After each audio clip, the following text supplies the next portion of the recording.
dong Pak Sekda Buleleng, mantan Sekda Buleleng ini kena kasus korupsi karena suap menyuap dengan Itu beritanya ya.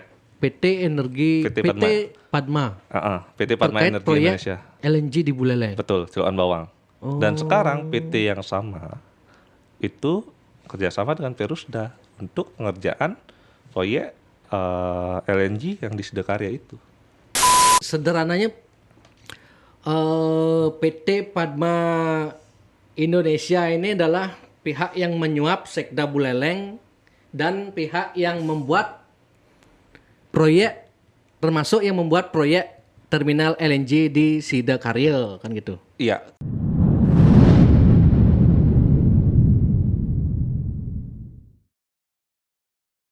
Oke, selamat datang Bli Wayan Adi Sumirta. Terima Apa kabar kasih. Bli? Baik, Bro Lama Erwin. Kita nggak ketemu ya. Iya, sangat lama. Terakhir. Berarti Bli sekarang itu di Komite Kerja Advokasi Lingkungan gitu ya? Bli, Iya, ketuanya? betul. Oke. Dipercaya sebagai ketua. Ini atau kekal ya bahasa gini Iya, ya? Kekal. Singkatannya Kekal Bali. Ini kalau kekal ini apa Bli? Apa bedanya dengan Walhi misal? Jadi Kekal ini itu sebenarnya sudah mulai ada di tahun 2012. Itu saat advokasi terkait dengan pemanfaatan hutan mangrove di Tahurang-Rari juga, tetapi saat itu oleh PT TRB. Nah, di sekitar tahun 2021 Kekal ini dijadikan berbentuk badan hukum, berbentuk yayasan, dan pendirinya adalah Pak Wayan Swardana Gendo. Pak Gendo. Iya. Gitu. Dan apa bedanya dengan Walhi ya? Kalau Kekal itu saat ini kebetulan menjadi anggota lembaga Walhi Bali. Oh, Dan kekal ini termasuk anggota Walhi juga. iya, anggota lembaga. Anggota lembaga. Jadi Walhi Bali itu sendiri kan ada anggota individu dan anggota lembaga, dan kebetulan Kekal Bali ini sebagai anggota lembaga Walhi Bali gitu.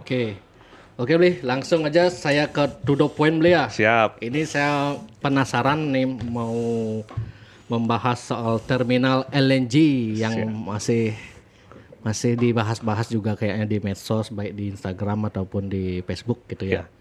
Nah, yang isu yang baru kan ini ada tercium bau-bau licik, bau-bau bangkai itu Siap. di proyek ini Ya. gitu. Dan ada kaitan juga dengan Sekda Buleleng, Gubernur Koster itu. Nah, mungkin Bli bisa jelaskan Bli versi Kekal sendiri gimana sih sebenarnya isu terbaru proyek ini itu seperti apa gitu.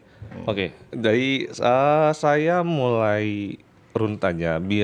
Ini dari awal peristiwa ketempat LNG ini booming lagi.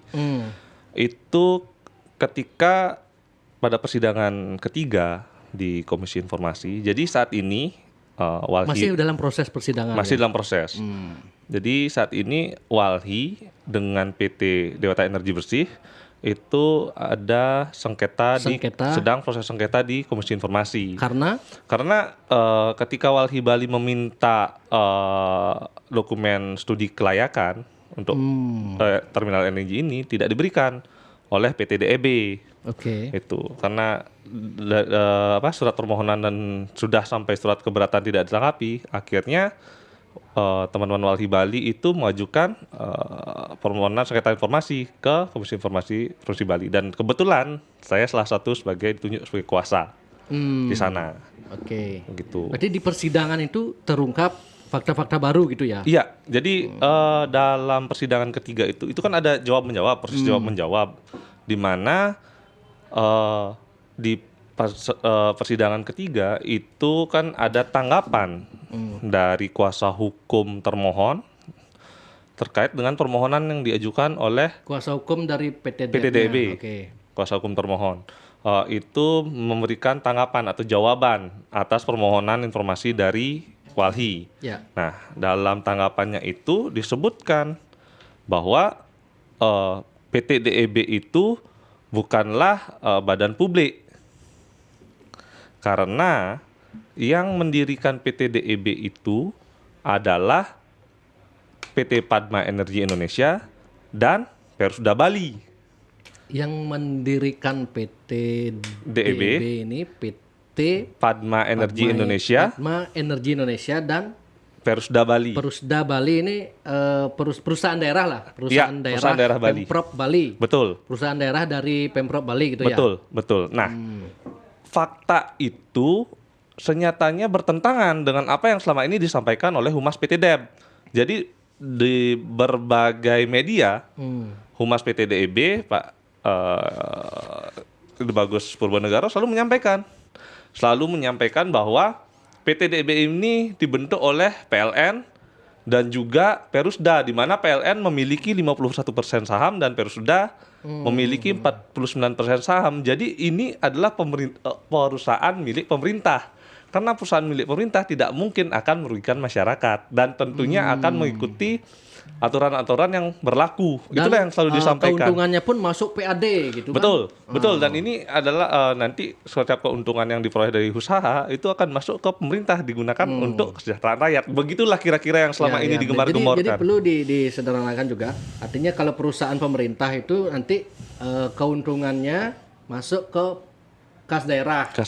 Artinya udah jadi uang rakyat lah. Betul. Gitu. Nah, kalau swasta ke pribadi atau kelompok swasta, gitu ya. Iya.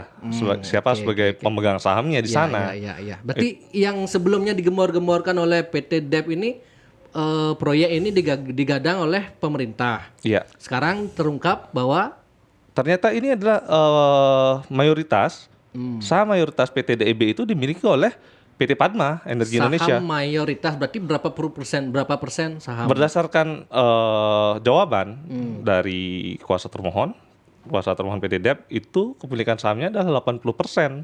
Jadi, PT Padma Energi Indonesia. PT Padma Energi 80%. 80%. Perusda Bali 20%. Berarti perusahaan pemerintahnya justru 20%. Lebih kecil. Iya. Jadi perusahaan pemerintahnya Perusda Bali di sini 20%. Jadi ini sangat. Berarti berita-berita yang sebelumnya bohong. Iya, yang disiarkan oleh Humas itu berita bohong ya berarti ya. Sampai saat itu karena ada karena sampai ada jawaban itu artinya apa? Itu saya tidak langsung kuasa hukum termohon itu menyatakan bahwa apa yang disampaikan oleh Humasnya sendiri itu adalah bohong dan ini sudah kemana-mana berita ini yang disebarkan. Nah, waktu di persidangan apakah Hadabli bertanya atau pihak Kakal bertanya kenapa dulu dikatakan begini sekarang kok begini gitu? Sempat. Apa jawabannya? Kami menyampaikan bahwa kami menyatakan hoax yang disampaikan oleh Humas PT DEB, mereka hanya menjawab, oh itu ada kekeliruan dari Humas kami. Seperti itulah jawabannya. Tetapi dari dulu sebelum ada kita gembar-gembor bahwa ini ada hoax, itu kan selalu disampaikan. Iya. Apalagi pihak Humas yang menyampaikan dan diliput media, dikonsumsi oleh publik, gitu kan? Betul. Dan selama ini disampaikan bahwa ini adalah proyek milik pemerintah untuk kepentingan masyarakat Bali. Tapi pada pernyataan-pernyataan itu akhirnya terbantahkan oleh pihaknya mereka sendiri. Dibuka kebobrokannya itu oleh pihaknya mereka sendiri dengan pengakuan bahwa ini mayoritas adalah milik swasta, bukan. Berarti artinya bahwa fakta ini menepis bahwa proyek LNG ini untuk kepentingan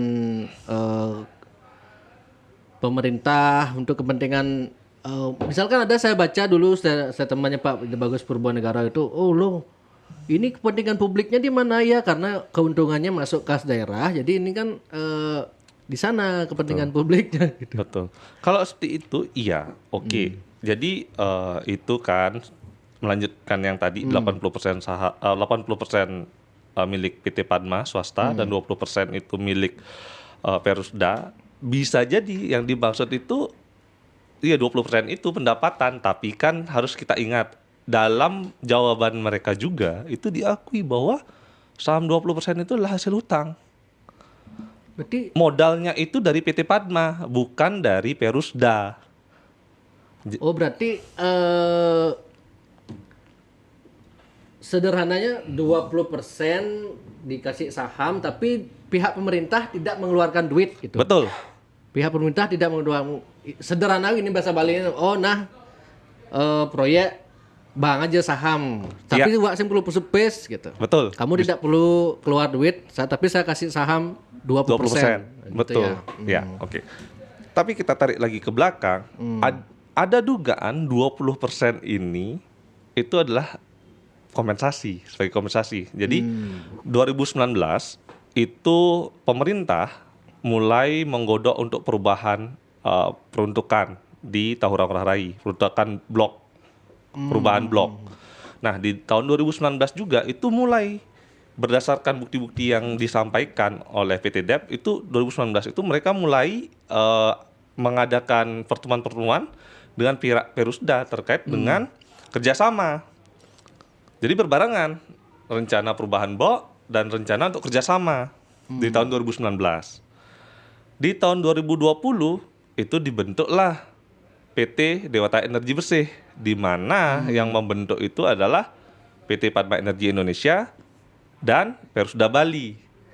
Setelah itu di Januari itu ada studi antara PLN dengan PT DEB terkait dengan joint studi untuk proyek LNG. Nah, 23 Februari ya joint studi antara PT DEB dengan PLN. Nah, setelah itu di Desember di 2021 itu terjadilah perubahan blok itu. Jadi kalau diruntut secara peristiwa, ini kalau runtutan peristiwa ya, bisa dong kita menebak dalam artian menduga bahwa 20% saham ini dibarter. Barternya apa? Kebijakan perubahan peruntukan blok yang dulunya blok perlindungan menjadi blok khusus, dan juga lahan Tahura kurang lebih 14 hektar itu yang akan digunakan untuk tempat LNG itu. Ya. Begitu. Mengenai blok perlindungan blok khusus sudah sempat saya bahas dengan Direktur Walhi Krisna. Bagi teman-teman yang mungkin belum paham, silakan nonton di sana atau bagaimana blok khusus atau blok perlindungan gitu ya. Ya.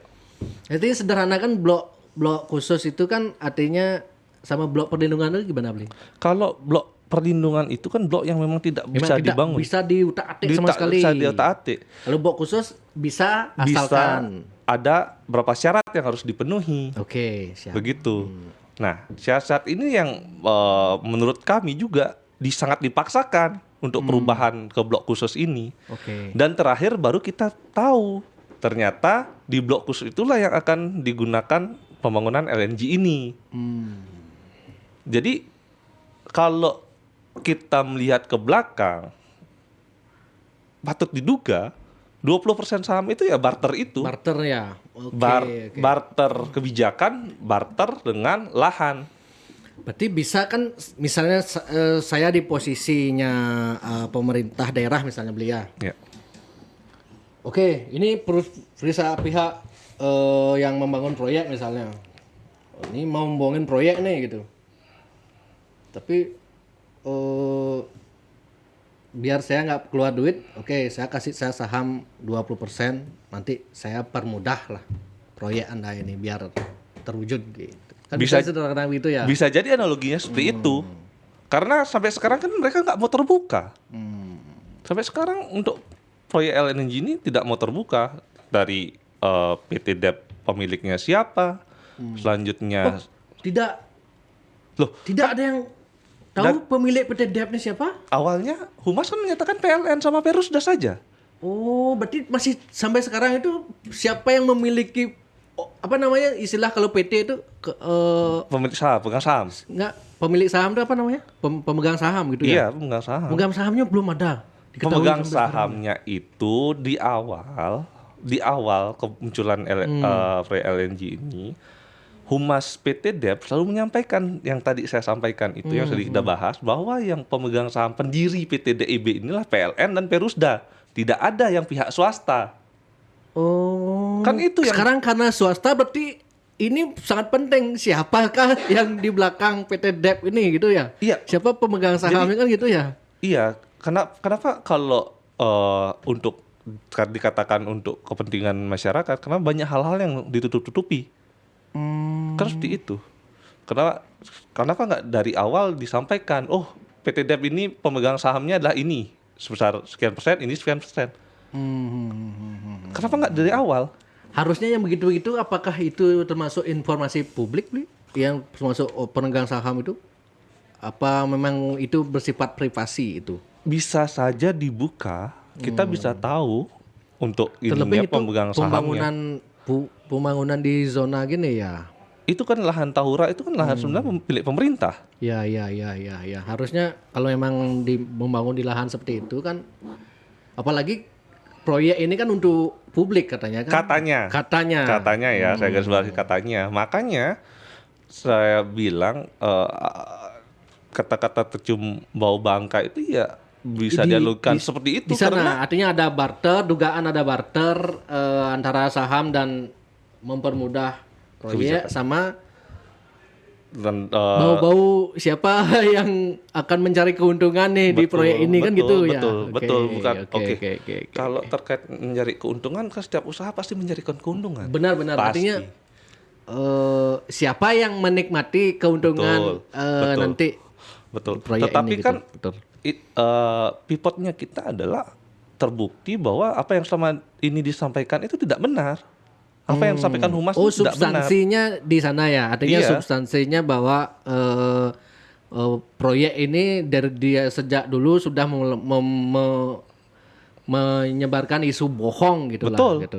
Betul. Jadi kita ke depan harus curiga juga.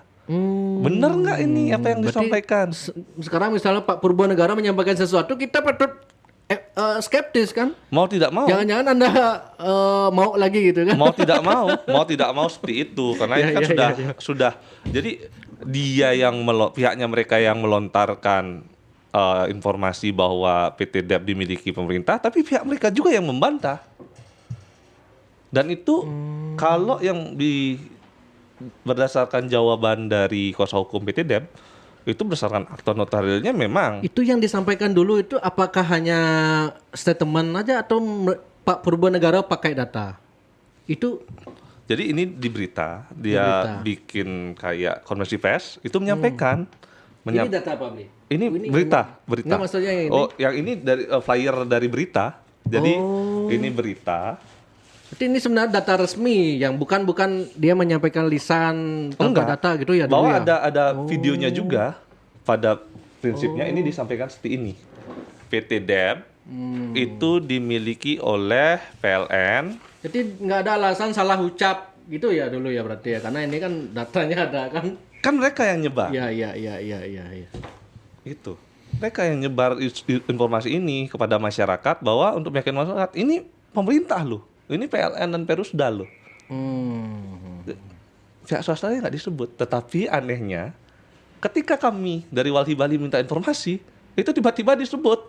Ini adalah perusahaan swasta. Loh, kok aneh? PT DEP ini tiba-tiba jadi perusahaan swasta. Padahal, kan yang kita sampaikan, kepemilikan saham Perusda itu kan 20%. Perusda itu dibentuk kan berdasarkan anggaran pendapatan belanja daerah. Nama perusahaan daerah. Artinya kan menggunakan anggaran daerah. Iya. Oke, kan begitu. Jadi tiba-tiba saja, ini saya sampaikan, tiba-tiba saja PT DEB itu menyatakan dirinya bukan badan publik. Tentu kita bantahnya apa? Satu, pemegang saham diakui adalah Perusda. Perusda adalah bentukan dari pemerintah daerah. Karena bentukan pemerintah daerah artinya menggunakan anggaran daerah. Kedua, mereka menyampaikan, ya walaupun Perusda ada Perusda sebagai pemegang saham, tapi kan tidak ada uang dari Perusda. Tidak ada uang yang dikeluarkan oleh daerah untuk bentukan PT. Modal 20% saham ini, 20% saham senilai 2,2 miliar ini. Nilai sahamnya berapa total nilai sahamnya? Untuk Perusda. Total modal. Total modalnya adalah 11 miliar. 11 miliar ya. Berarti kalau memang 20% berarti sekitar 2,2 miliar. 2,2 miliar harusnya yang dikeluarkan oleh. Tapi kenapa masa Pemprov Bali nggak bisa mengeluarkan 20? Kenapa dipilih saham kosong gitu loh maksudnya? Itu yang kita menjadi pertanyaan. Semiskin itu Pemprov Bali sampai minjem. Kan aneh. Kalau indikasinya karena apa kira-kira ya? disampaikan bahwa ya 2,2 miliar itu didapat dari hasil utangan dari PT Padma Energi. Benar-benar, artinya kan saya baca juga gitu di berita kan, artinya 11 miliar ini total dibayar oleh PT Padma kan. Betul. PT Padma. Betul. Tapi perusahaan daerah mendapatkan saham 20%. Betul. Gitu. Nanti pengembaliannya seiring berjalan waktu kan ada keuntungan 20% ini untuk bayar utang kan gitu ya. Betul. Oke. Betul. Misalnya kalau utang udah lunas baru Perusda mendapatkan feedback dari proyek ini kan gitu. Konsepnya seperti itu. Tapi kan mau nggak mau uang yang jadi utangan itu juga dianggap uang negara. Karena uang yang jadi utangan itu dianggap uang negara, oke. Logikanya seperti ini. Dia kan menyampaikan ada perjanjian antara PT Padma dengan Perusda terkait dengan uang pinjaman 2,2 miliar itu. Jadi uang 2,2 miliar itu akan dikembalikan melalui dividen. Dividen itu keuntungan ya, keuntungan usaha. Yang mana harusnya keuntungan usaha itu kan masuk ke kas daerah. Tetapi karena ada utangan, uang yang harus masuk ke kas daerah itu kan dipakai untuk bayar hutang. Artinya apa? Itu kan uang daerah yang akan dipakai untuk membayar. Iya. Uang daerah yang akan digunakan. Oh iya. Paham nggak maksudnya? Tapi kan apakah itu masuk dulu ke kas daerah baru dibayarkan utang atau langsung include gitu? Kalau secara aturannya itu masuk dulu ke kas masuk daerah. Masuk dulu ke kas daerah harusnya, nanti bayar utang gitu ya? Harusnya. Mak gairuat ada sih. Ya itu yang mereka sampaikan. Karena itu juga ada aturannya di Perda. Oh di Perda tentang pembagian saham nih ada nggak diatur di peraturan pemerintah Provinsi Bali itu, ada nggak yang diatur? Kalau terkait kita bahas dividen, terkait dividennya itu sudah diatur di pasal 63-nya. Itu Perda Provinsi Bali nomor 6 tahun 2022 tentang perubahan bentuk badan hukum perusahaan daerah Bali menjadi perusahaan umum daerah Kerta Bali Saguna atau Perumda. Pasal 63-nya menyatakan dividen Perumda Bali Saguna yang menjadi hak daerah merupakan penerimaan daerah setelah disahkan oleh KPM. Merupakan penerimaan daerah. Penerimaan daerah setelah disahkan oleh KPM. KPM itu apa? Kepala kuasa pemilik modal. Kuasa pemilik modal itu adalah gubernur. Gubernur lah sederhananya, oke. Gubernur. Jadi di sini itu kan si kuasa PT DEP itu menyatakan bahwa ada uang daerah yang digunakan. Lah, tapi kan perjanjianmu menyatakan bahwa dividen untuk pembayaran utang. Harusnya kan dividen kalau ada keuntungan ya, karena kita bicara usaha, ada keuntungan dan kerugian tentunya. Kalau ada keuntungan, pembayaran dari dividen. Dari keuntungan. Pembayaran utangnya dari keuntungan itu. Kalau rugi. Oh nah, benar. Kalau rugi berarti perusahaan daerah ngutang lagi atau menggelontorkan duit sejumlah 20% dari kerugian itu kan? Iya kalau punya uang. Kalau enggak, sahamnya yang dilego. Saya kebetulan gini, saya pernah kerja jadi jurnalis. Kebanyakan perusahaan daerah itu melaporkan rugi per tahun gitu. Iya. Jadi bisa jadi seperti itu jadinya nanti. Misalnya perusahaan daerah PDAM, kerugian sini, kenapa PDAM rugi terus? Dulu nih ya konteksnya waktu tahun 2015 itu. Ya karena ini perusahaan bukan hanya fokus mencari keuntungan, karena ini perusahaan publik untuk memenuhi kebutuhan masyarakat. Bisa jadi seperti itu. Misalnya apalagi perusahaan daerah yang lain sama juga alasannya seperti itu. Iya, tapi kan kalau rugi, siapa yang nanggung uang kerugian itu? Uang daerah. Uang daerah kan? Uang rakyat lah istilahnya. Iya. Nah kalau ini Perumda sebagai pemegang saham, kalau untung baru ada untuk bayaran utang dari keuntungan. Kalau rugi gimana? Pemerintah injek saham lagi, injek dana. Ini aja dari awal ngutang. Dan perusahaan gini biasanya di awal-awal tuh nggak bisa langsung untung biasanya ya. Iya, bisa jadi seperti itu. Kita nggak tahu gininya. Tetapi perlu saya juga informasikan bahwa ini kalau seperti ini skemanya bisa jadi kalau ada kerugian ya. Ini kita bicara kalau ada kerugian. Saham 20%. Ini 80%. Ketika ada kerugian otomatis injek dana. menambah modal. Ketika salah satu pemegang saham ini tidak bisa menambahkan modal, artinya kan harus ada delusi saham. Nilai sahamnya yang berkurang. Delusi saham itu maksudnya gimana? Delusi saham itu pengurangan saham. Oh, berarti seiring berjalan waktu, misalnya perusahaan daerah yang dulu dapat saham 20% bisa turun. Karena kamu gini 10% gitu. Tahun depannya 5% gitu. Iya. Karena kondisinya begini ya 1%. Iya, sampai nggak ada. Sampai 0. Dalam artian gini. Jadi kan injek dana itu nambah. Ketika Perumda tidak bisa nambah uang, nilai sahamnya kan turun. Ini kan naik. Akan terus seperti itu. Ketika ada kerugian, nambah lagi, dia nggak bisa lagi, Perumda ini turun lagi. Dari 20 jadi 15, jadi 10, jadi 5, jadi 0. Artinya apa? Nanti 100% kemungkinan bisa milik swasta. Seperti itu. Dan yang dikerjasamakan itu adalah lahan milik pemerintah. Ada nggak misalnya contoh kejadian seperti itu di misalnya proyek-proyek atau kejadian yang lain di lapangan bisnis misalnya? Ada nggak contoh-contoh seperti itu? Perusahaan dulu misalnya gua dapat saham segini tiba-tiba gini gitu, ada nggak? Kalau secara praktek ada dan ada, ya? Banyak terjadian seperti itu. Banyak kejadian. Jadi kalau apalagi beli sering menangani kasus-kasus ya. Iya. Jadi ada pengalaman penanganan kasus. Jadi diajak investasi, satunya modal, satunya pakai tanah. Oh iya. Ya jadi berdua nih bikin usaha. 50% sahamnya pemilik modal, 50% lagi pemilik lahan. Oke. Kerjasama. Orang pemilik modal ini kan ketika saya sampaikan, kalau nggak ada keuntungan artinya rugi. Kalau rugi artinya harus injek modal lagi. Pemilik tanah ini kan nggak punya uang. Artinya apa? Ya nilai tanah ini akan berarti karena kamu nggak punya uang, karena saya aja duit saya yang keluar, berarti saham kamu dikurangi ya? Dikurangi. Ada berarti fakta begitu di lapangan? Ada sampai tanahnya itu hilang. Dia udah nggak punya usaha lagi. Gila. Ya ada kemungkinan seperti ini juga. Ada kemungkinan seperti itu. Berarti saya kira nggak bisa ada gitu-gitu loh beli kalau bisnis bisa gitu ya.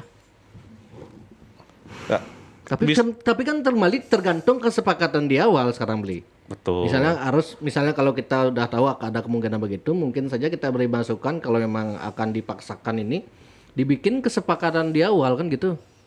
Di awal bahwa tidak ada pengurangan saham itu bisa nggak? Nggak bisa ya. Gimana?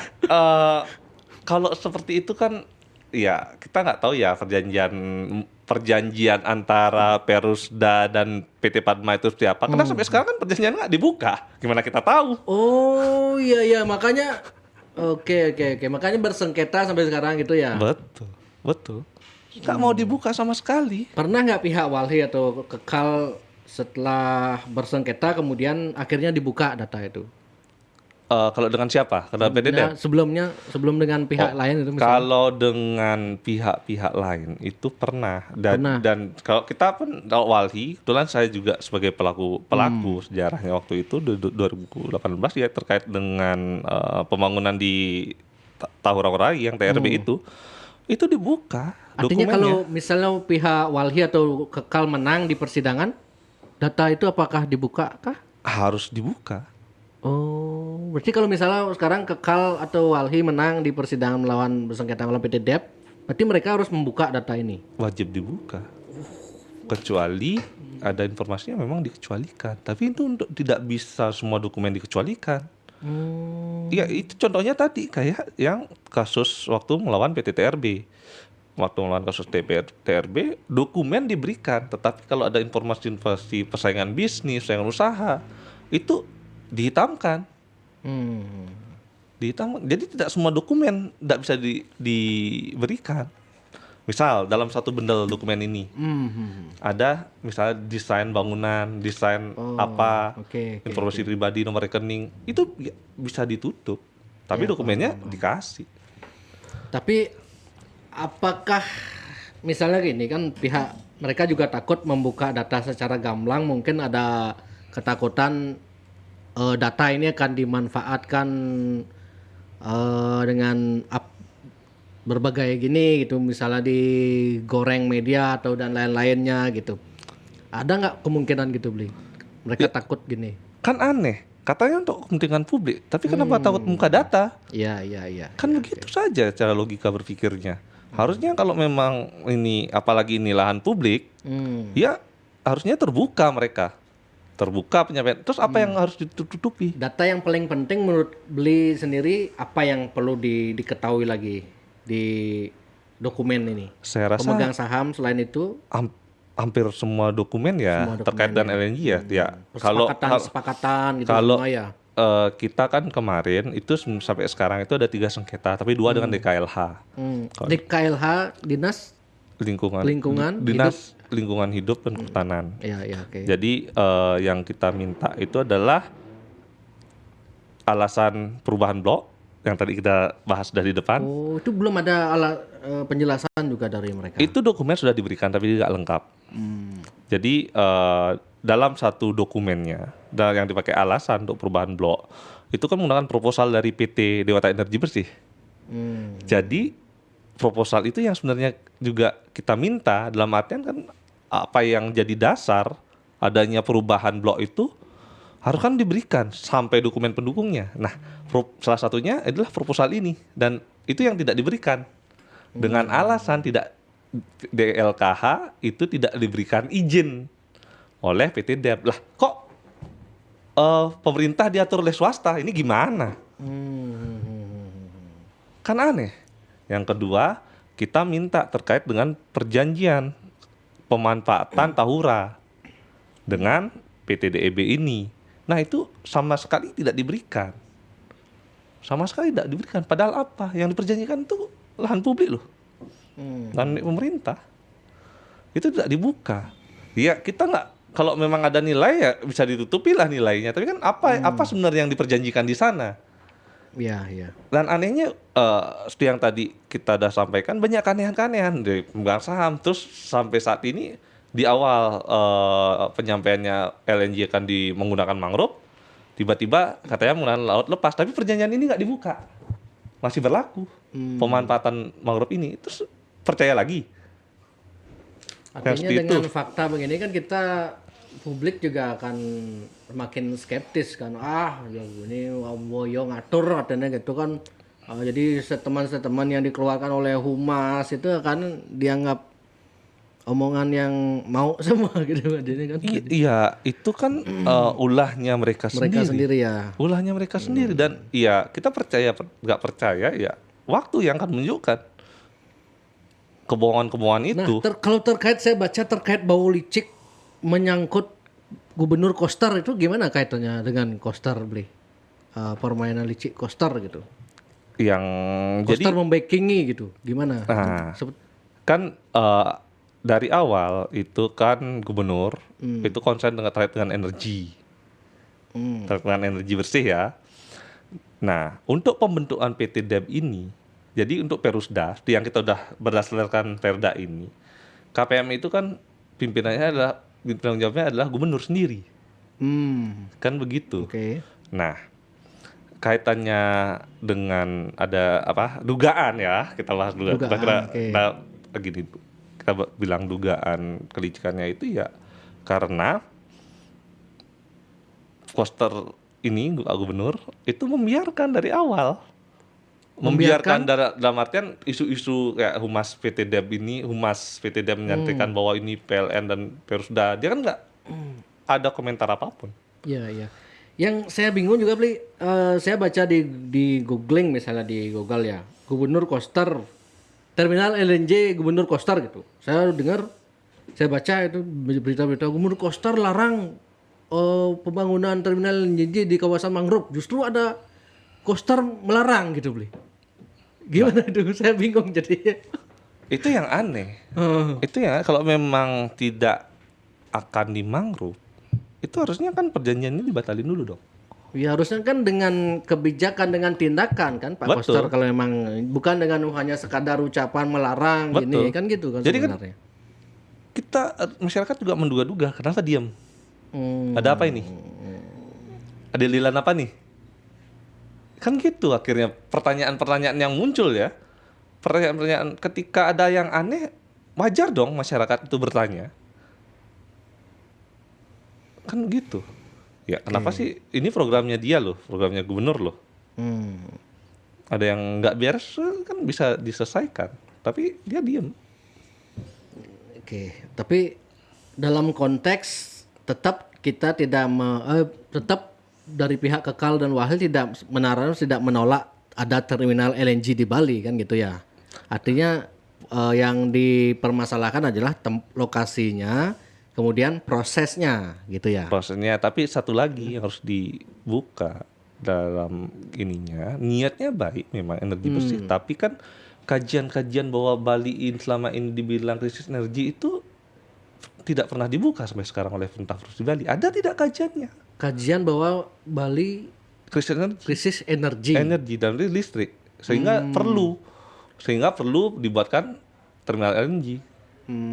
Kan gitu. Kalau statement dari PLN itu kan sudah pernah saya baca kayaknya memang karena cadangan listrik di Bali itu sekian, jadi diprediksikan tahun sekian cadangannya kurang itu sehingga diperlukan sumber-sumber energi baru gitu. Ya tapi kan penyampaian secara terbuka secara statement gitu kan. Datanya kan itu yang kita perlu. Bukan kalau energi bersih bagus kan gitu, dan juga termasuk itu ya salah satu permasalahan juga ya mangrove itu juga. Selain itu kan ada pertanyaan yang harus dijawab juga. Apakah ini hanya untuk kepentingan bisnis semata ataukah memang untuk memenuhi kebutuhan listrik di Bali? Kan harus dijawab dulu. Harus dijawab, itu yang paling dasar harus dijawab. Gimana Bli? Yang harus dijawab pertama terkait dengan kebutuhan listrik di Bali, datanya memang perlu ada pembangunan LNG itu. Kita nggak menafikan bahwa ini energi bersih, tidak, tapi kan kalau misal ya ternyata energinya surplus, dipaksakan untuk bangun ini, artinya apa? Kan kepentingan bisnis saja. Iya. Kan begitu. Dulu waktu saya masih jadi jurnalis pernah ada berita begini kalau nggak salah. Kalau nggak ada proyek ini Bali akan terancam gelap tahun sekian gitu. Karena cadangan listrik, karena sampai sekarang entah masih apa enggak ya sampai sekarang Bali masih menyuplai listrik dari Jawa katanya. Masih ya sekarang Bli? Masih ya, dari ya. Python ya, tapi ya. Itu data update-nya saya kurang tahu setelah ada di Celuk Bawang itu. Itu yang saya belum tahu update-nya. Mungkin itu. Kalau maksudnya Pak Koster karena kita masih minjam nyari listrik di luar Bali, maka perlu dibikin listrik di Bali biar Bali kita mandiri. Tidak minjam atau beli listrik lagi di luar Bali sehingga disebut mandiri. Itu mungkin maksudnya Bli. Iya, konsep mandiri itu seperti apa? Sepertinya sudah pernah dibahas oleh kawan dari Walhi ya, waktu itu terkait dengan kemandirian energi Bali itu sendiri. Berarti apa lagi Bli? Yang bau-bau licik, bau-bau bangkai ini soal proyek ini gimana Bli? Oke. Mungkin ada berdasarkan informasi juga, ini kan PT Padma ini tersangkut paut kasus korupsi yang di Buleleng. Oh iya benar-benar saya ada baca itu terkait dengan PT Padma ini. Maksudnya terkait korupsi kasus di Buleleng gimana? Jadi kan sekarang ada kemarin sudah putusan mantan Sekda Buleleng. Mantan Sekda Buleleng yang terkait kasus korupsinya mantan Sekda Buleleng berarti. Iya. Dan juga anaknya. Tapi anaknya nggak kena kasus korupsi, tapi TPPU-nya. Kalau mantan Sekdanya kena kasus korupsi. Nah. Di mana bahwa tidak sedapnya kasus korupsinya terkait dengan pengurusan izin untuk PT Padma Energi Indonesia terkait dengan LNG di Celuk Bawang. Berarti dia tersandung Pak Sekda Buleleng, mantan Sekda Buleleng ini kena kasus korupsi karena suap menyuap dengan beritanya ya. PT Padma. PT Padma Energi Indonesia. LNG di Buleleng. Betul, Celuk Bawang. Dan sekarang PT yang sama itu kerjasama dengan Perusda untuk pengerjaan proyek LNG yang di Sidakarya itu. Bentar. Berarti PT-nya ini sama dengan yang di Buleleng berarti? Sama. PT di Buleleng itu Padma Energi Indonesia juga yang betul. Membuat juga proyeknya betul. itu. Dengan nilai suapnya ada nggak? Berapa nilai suapnya dulu? Nggak tahu dia. Nggak tahu ya. Jelasnya nggak tahu. Tapi itu udah udah disidang di TVCOR dan juga untuk yang anaknya itu korupsi tidak terbukti tapi TPPU itu terbukti. Tindak pidana pencucian uangnya terbukti. Kalau yang mantan sekda, kalau tidak salah ya, itu korupsinya terbukti, TPPU-nya terbukti. Berarti sederhananya PT Padma Indonesia ini adalah pihak yang menyuap Sekda Buleleng dan pihak yang membuat proyek, termasuk yang membuat proyek terminal LNG di Sidakarya, kan gitu. Iya, kalau menyuapnya itu betul atau enggak, saya kurang tahu juga. Tetapi berdasarkan putusan pengadilan. Pengadilan? Apa? Ya, kasus suap kan? Betul. Oh, oke. Gitu. Itu kenapa proyek LNG ini berarti nanti akan ada kasus korupsi baru berarti ini.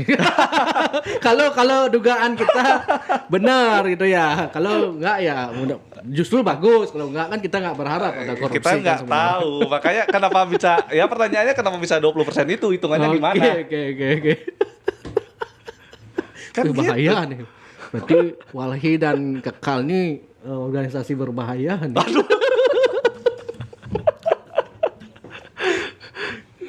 Gitu. Pernah nggak dari pihak Walhi atau gini mendapatkan ancaman-ancaman verbal gitu beli karena mengungkap kayak gini nih? Kalau yang sekarang sih belum ya. Tapi kalau yang advokasi yang dulu ya pernah. Dulu pernah ya. Pernah. Oke. Ancaman seperti itu. Tapi hal-hal yang mengganjal misalnya, semenjak ngerap kasus gini ada kejadian begini itu ada ya? Itu susah dijelaskan tapi kejadian. Oh gitu ya? Aduh. Boleh nuduh. Oke. Misalnya kalau mereka tidak meladeni, misalnya ada pihak protes ini mereka tetap paksakan gitu. Apa yang kira-kira akan dilakukan dari pihak beli sendiri, Walhi atau mungkin masyarakat? Ya, kalau dari kami sebagaimana yang telah kita sampaikan di depan tadi. Jadi selama ini artinya untuk apa mereka gembar-gembor bahwa ini untuk kepentingan masyarakat? Ya kalaupun mereka bersikeras, kita masih ada proses hukum selanjutnya. Tapi secara garis besarnya ini menunjukkan mereka tidak mau terbuka dengan apa yang akan mereka kerjakan. Yang katanya untuk masyarakat, yang penggunaan lahannya adalah lahan milik pemerintah. Itu yang jadi gini, dan ini juga jadi catatan kan ke pemerintah Provinsi Bali dalam hal ini Pak Gubernur Wayan Koster. Iya, kan jadi catatan bahwa apalagi di tahun politik. Di kepemimpinannya masih ada yang disembunyi-sembunyikan. Kan gitu. Pernah. Oke, Bli. Suksema, terima kasih informasinya. Sangat bermanfaat dan mengejutkan ini. Semoga nanti proyek ini bisa prosesnya bisa gamblang nanti ke depannya setelah diadvokasi oleh pihak Kekal dan pihak Walhi. Amin. Oke, Bli, terima kasih. Terima kasih, Bro. Kita tutup. Om Santi. Om Santi.